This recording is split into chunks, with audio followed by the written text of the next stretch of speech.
we tend to walk around as though we're dead things in a fixed universe of solid things and a solid self, and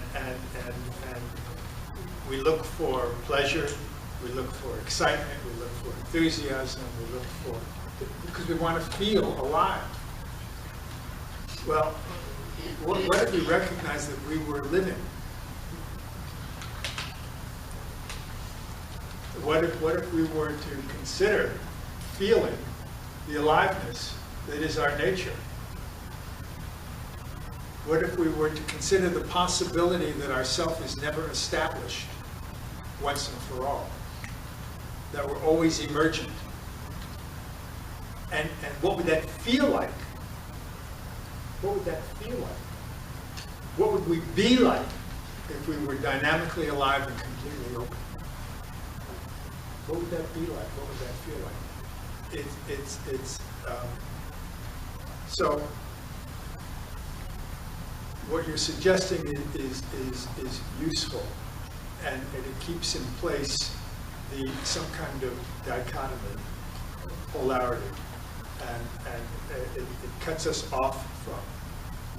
So I'm suggesting that we're all given together with, that we're of one cloth,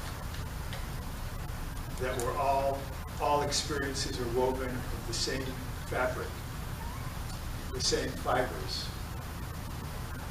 the same aliveness of being. All of our experiences are patterns, presentations, and that all patterns and presentations reveal the presence of space and time. They're revelations.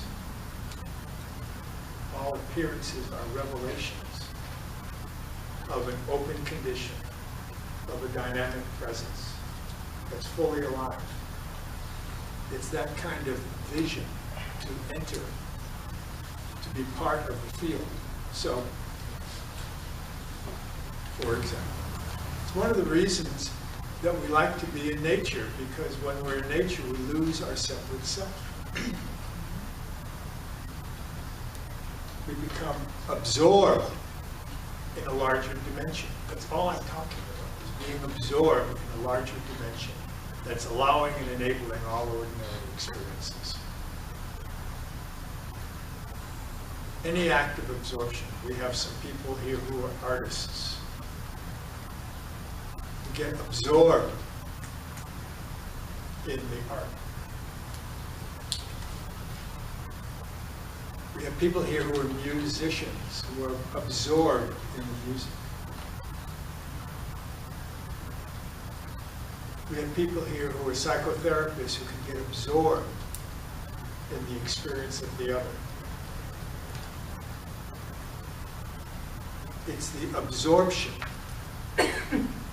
that is the antidote to the consolidating, signaling, anxious signaling out of a separate self.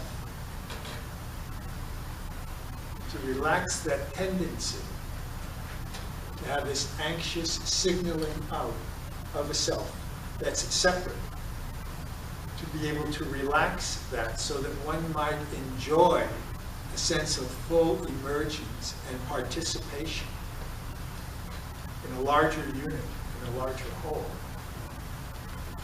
That is in the invitation. That is the invitation.